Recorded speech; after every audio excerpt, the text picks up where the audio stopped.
बिस्मिल्लाहिर्रहमानिर्रहीम,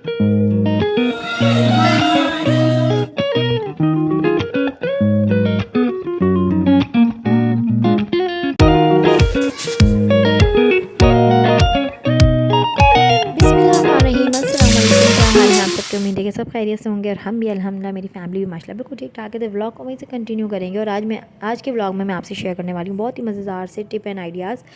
mutton, chicken, beef को किस तरह से हम हाफ डन कुक करके अच्छे खासी दावत की प्रिपरेशन करके रख सकते हैं वीकली टू 10 डेज़ की बेसिस पर। तो खैर यहाँ था टाइम वही 3 बजे से हम स्टार्ट करेंगे अपने व्लॉग को, जहाँ से हमने छोड़ा था, क्योंकि मैं वहीं से कंटिन्यूसली अपने व्लॉग स्टार्ट कर देती हूँ बनाने। तो बस यहाँ पे जो है ना दोपहर का टाइम था, दोपहर नहीं 4 बजे का टाइम था और इर्तिज़ा अली के हाथ ये बैग लग गया था। तो ये कह रहा था कि इसमें मुझे बिठाइए, किसी इसकी पूरी कोशिश थी कि ये बैठे, क्योंकि भाई हमारे जो जिन माओं के बच्चे छोटे हैं, जिन फैमिलीज़ में यूँ कह लें कि जिन ख़वातीन के बच्चे छोटे हैं मेरी तरह, तो उनके साथ ये ना चलते फिरते इस तरह के सीन ना लगे होते हैं। बच्चों ने अपने साथ एंगेज रखना होता है कि आप छोड़ दें बस सारे काम और हमें हमारे साथ लगें आप। तो इसी चीज़ों से रिलेटेड कुछ कुकिंग टिप्स हैं जो आपसे शेयर करूँगी आज के व्लॉग में, आइडियाज़ हैं।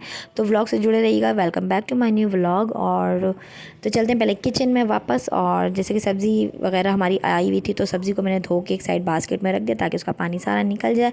धनिया वगैरह मैंने नहीं धोया था, क्योंकि वो मैं ऐसे ही रखती हूँ, जब मुझे चाहिए होता है जितना रिक्वायर्ड होता है उतना मैं लेके यूज़ करती हूँ, धो के कट करके रख देती हूँ टिशू में, बॉक्स के अंदर। तो यहाँ मैंने बर्तन भी धो लिए, बर्तन भी लगा लिए। और ये वाला मसाला जो मैंने आपसे नेक्स्ट व्लॉग में शेयर किया था, इसी मसाले से आप चिकन तवा, अचारी चिकन तवा भी बना सकते हैं, ठीक है ना। तो मसाला बड़ा बेहतरीन सा है। अचार गोश्त, मिर्चें, अचारी बैंगन, जितने भी अचार के फ्लेवर से रिलेटेड डिशेज़ हैं। और बन रहा था जनाब दाल चावल, तो इसको आप भगार में भी यूज़ कर सकते हैं मसाले को, अचारी फ्लेवर के मसाले को, ठीक है। तो दाल मेरी बन चुकी थी, चावल राइस भी बन गए थे, सारे काम भी निपट चुके थे। अब था जनाब कारी साहब का इंतज़ार। बच्चियाँ पढ़ेंगी कारी साहब से, और हस्बैंड के आने पर मैंने बनाना था वो हाफ डन कुक बॉयल किया हुआ। तो वो मैंने कैसे बॉयल कर लिया था कि मैंने प्याज, टमाटर, अदरक, लहसुन और चिकन यखनी चढ़ाते ना, बस हमने वैसे उसको अच्छे से बॉयल करके देखे मैंने एक साइड रख दिया। और जब मेरे हस्बैंड आए थे तब मैंने उसको तवे पर डालकर अच्छे से 15 मिनट्स के अंदर अंदर 10 to 15 मिनट्स में अच्छे से उसको रेडी कर लिया था। इसको आप वीकली बेसिस पे भी रख सकते हैं, वीकली टू 10 डेज़ के लिए आप आराम से उसको फ्रीज़र कर सकते हैं, क्योंकि बड़ी आसानी हो जाती है। हम जैसी ख़वातीन जिनके बच्चे छोटे हैं, जॉइंट फैमिली सिस्टम है, तो वो उस सिस्टम में ना आराम से अपनी किचन की जो लाइफ है और गेस्ट हो गए उनको बड़े आराम से मैनेज कर सकती हैं, अपने बच्चों को बड़े आराम से देख सकती हैं और बड़ी बड़ी डिशेज़ भी इस तरह से अपनी दावतों में रख सकती हैं। अगर वो वीकली बेसिस पे इस तरह से मेन्यू आता है, घर में हर किसी के आता है, दाल, सब्ज़ी, गोश्त, मसाले जो भी होते हैं, फ्रिज का एक आइटम्स होते हैं, उसको मैं चाहे वेजिटेबल्स हो या गोश्त हो, तो वो इस तरह से रखते हैं। अभी पढ़ रहे हैं कारी साहब से बच्चे।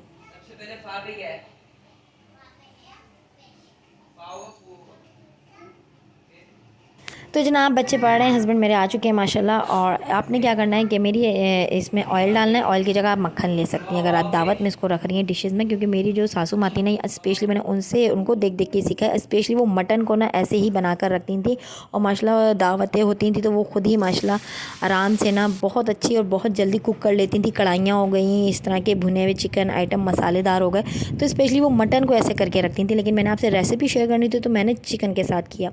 आप इस तरह से इसको बॉक्सेस में आराम से उसको करके ना एयर टाइट कंटेनर में रख सकती हैं। यखनी टाइप इस तरह से हो जाता है। मटन स्पेशली गलने में भी टाइम लगता है, तो चिकन, मटन तवा हो गया, कढ़ाइयाँ हो गई, बड़े आराम से बन जाती हैं। तो यहाँ ये मसाला है, इसको आप बिल्कुल अचारी मसाले में भी यूज़ कर सकती हैं, जैसे कि मैंने आपको शेयर किया पिछली वीडियो में। लेकिन मैं यहाँ डाल रही हूँ इसमें ब्लैक पेपर, भुना कुटा ज़ीरा, भुना कुटा धनिया और अजवाइन, और लास्ट में डालूँगी इसमें मैं कसूरी मेथी, ठीक है।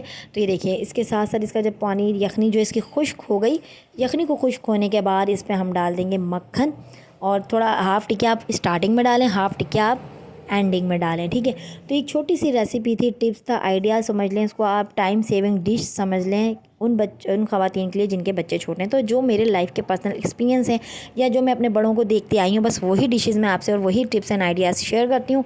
थोड़ा सा इसको ऑर्गेनाइज़ कर देंगे, थोड़ा सा इसको अच्छा सा ना लुक कर देंगे, दे देंगे और फ्लेवर दे देंगे, सॉरी, बारबेक्यू के धुएँ के साथ। ये बीफ में भी बड़ा मज़े का बनता है, मटन में भी बहुत मज़े का बनता है। तो आप लोग ये ज़रूर ट्राई कीजिएगा। इस तरह से आप वीकली टू 10 डेज़ का बना के रख लें। 1.5 किलो चिकन है, उसको 3-3 पाव के हिसाब से 2 जगह कर लें। हफ्ते में 2 दफ़ा बना लें, हफ्ते में 1 दफ़ा बना लें। तो ये बड़ी आसानी हो जाती है कि आपका काम आसान हो जाता है कि मेहमानों के आने पे आपको ना चिकन निकालना पड़ता है बर्फ़ से निकला, ना गलाना पड़ता है। सिर्फ आपने तवे पे मक्खन डालना होता है, दही में मिक्स करके स्पाइसेस इसमें डालने होते हैं, उसको अच्छे से भुनाई करनी होती है। लेमन, अदरक, हरा धनिया और कसूरी मेथी जो भी है उसके आप धुआं लगाएं और इस तरह से तवे पे आप सर्व कर दें। आजकल तो छोटे छोटे मिनी तवे भी आए हुए हैं, तो उस पर बड़ी ऑर्गेनाइज तरीके से आप अपने डाइनिंग टेबल पर रखें और बड़े मज़े की और डिलीशियस और देखने में भी काफ़ी अच्छी लगती है। तो खैर ये थी आज की मेरी रेसिपी और ये मैं अपने हस्बैंड को गरम गरम ही सर्व करती हूँ। जब वो ढक्कन हटाते हैं तो ओए होए गरम गरम धुआं बड़ा अच्छा लगता है ना, दिल को खुशी होती है जब हस्बैंड के मैं तो स्पेशली ऐसे करती हूँ अपने हस्बैंड के लिए कि गरम गरम ही उनको सर्व करती हूँ धुआंधार खाना। मुझे भी ऐसे ही पसंद है कि गरम गरम। अक्सर मेरी उनकी हो जाती है कि ना भाई फ़ैन ऑन करो, मैंने कहती हूँ गरम गरम ही मज़ा है खाने का। तो बड़ा अच्छा लगता है जब इस खुशबूदार धुआं वो अपने हाथ से ढक्कन हटाते हैं। तो खैर ये देखें माशाल्लाह खाना वाना हो चुका था। मेरे हस्बैंड गए अभी बाहर, वो आएंगे 10 बजे तक। और आज इत्तेफाक है कि मेरा छोटा वाला भाई बहरिया टाउन से डायरेक्ट मेरे घर आया और मुझे बड़ा अच्छा लगा कि यार आज तो मेरे हस्बैंड रात के 3 बजे या 2 बजे आने वाले थे, क्योंकि उनकी आज बाहर मीटिंग थी दोस्तों में कहीं ज़रूरी काम से। तो ये आ गया तो बड़ा अच्छा हुआ, टाइम गुजर गया। तो ये उसी दिन से स्टार्ट है व्लॉग, 2 से 3 दिन का व्लॉग है। तो उसने फिर बनाना शेक बनाया था, उसने शॉर्ट भी डाला था। तो ये कुछ ना कुछ मस्ती करता है, बच्चे बहुत खुश हो जाते हैं क्योंकि सिंपल छोटी सी मेरी फैमिली है, ननियाल को इतना ज़्यादा ख़ास बड़ा नहीं है। और ये था संडे के सुबह मॉर्निंग के क्लिप। तो ये बच्चे ना, तो जनाब कुछ भी कर लें, बच्चे तो बच्चे ही होते हैं और इससे ज़्यादा भी शरारती होते हैं। तो इनको थोड़ी देर देने की देर होती है। और अर्तुगरुल गाजी का जो ड्रामा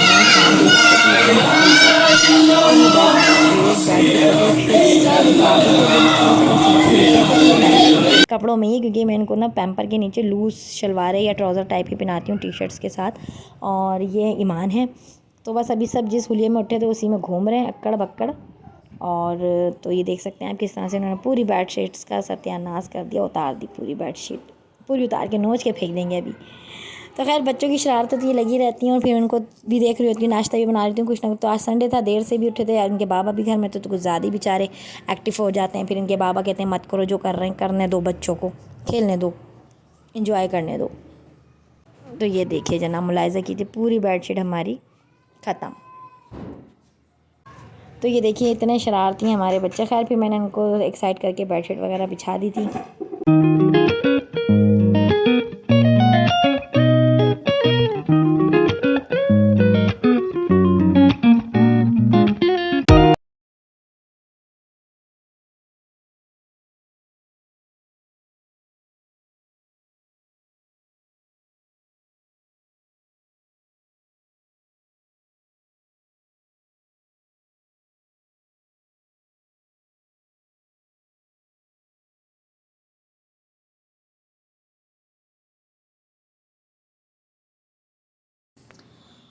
तो जनाब ये शाम की क्लिप है। हम अपने गार्डन में आ गए थे, पार्क में आ गए थे, जो कि हमारे घर से कुछ ही फासले पर हानि के स्कूल के बिल्कुल सामने है। और फिर इस तरह मैंने जाना था असल में अपनी अम्मा के घर। मैं अपनी अम्मा के यहाँ हफ्ते में लाजमी 2 घंटे के लिए चक्कर लगाऊँ, 1 घंटे के लिए लगाऊँ जाती हूँ, क्योंकि वो अकेली ही पड़ गई हैं, एक तरीके से रह गई हैं, क्योंकि दोनों भाई सम टाइम काम के हवाले से जो है ना बाहर ही होते हैं, दूर दूर होते हैं। कभी बड़ा वाला भाई बलूचिस्तान के एरिया की तरफ होता है, छोटा वाला भाई जो है बहरिया टाउन की तरफ होता है।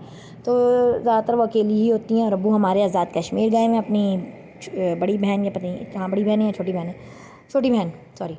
तो वो वहाँ गए हुए हैं, तो वो बड़ा इंजॉय कर रहे हैं कश्मीर में। तो अम्मा बिल्कुल अकेली पड़ जाती हैं। तो बस फिर मैं ये है कि मैं 2 घंटे के लिए उनके पास लाजमी चक्कर लगाती हूँ, खुश हो जाती हैं, बच्चे वगैरह चले जाते हैं। तो फिर हमने यहाँ से मैंने जाना अम्मा के घर ही था, लेकिन बच्चों ने कहा अम्मी थोड़ी देर पार्क में हो लेते हैं, मीन्स के पार्क चलते हैं। तो फिर मैं यहाँ पार्क ले आई थी और फिर पार्क से फिर हमने अपने हस्बैंड को कहा था कि हमें ले, तो 10 से 15 मिनट के लिए मैं यहाँ पे आई थी। तो मैंने कहा चलो कुछ क्लिप ले लेती हूँ। और ये पहाड़ी नुमा पार्क है, मीन्स के बहुत ऊंचाई पे, ऊंच नीच जो हम खेलते थे ना बचपन में, ऊंच नीच का पहाड़, ये बिल्कुल एज इट इज़ ऐसे ही पार्क बना हुआ है सायमा में।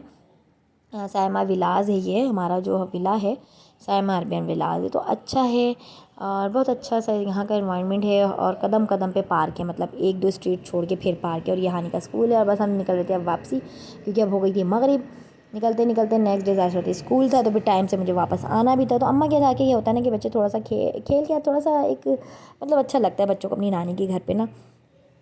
और तो मैंने कहा चलो 2 घंटे के लिए हम अपनी नानू के यहाँ चलते हैं, आपके नानू के घर चलते हैं। फिर यहाँ आ गए थे तो इनके मामू ने इनको फ़्राइज़ वगैरह मंगवा दिए थे काम से जब वो आए हैं। उसके बाद जनाब हम घर आ गए थे क्योंकि हमारी अम्मा की लाइट जाने वाली थी। हमारी सोसाइटी में तो लाइट जाती नहीं और बच्चे भी परेशान भी होते हैं। तो मैं फिर तकरीबन 10:30 बजे के करीब आ गई थी अपने घर और यही था मेरा आज का व्लॉग, मेरी रूटीन, मेरी कुकिंग। अगर अच्छी लगे तो लाइक कर दीजिएगा, शेयर कर दीजिएगा और प्लीज़ मुझे अपनी दुआ में ढेर सारा याद रखिएगा और मैं भी आपको दुआओं में ढेर सारा याद रखूँगी। मिलते हैं फिर से नई रूटीन और कुकिंग के साथ और इसी प्यारी दुआ के साथ कि दूसरों का आसानियाँ दीजिए। अल्लाह पाक आपके लिए आसानियाँ पैदा फरमाएंगे। और बस मैं हानी को स्कूल छोड़ के व्लॉग का एंड करूँगी और बाय बाय जी, अल्लाह हाफिज़।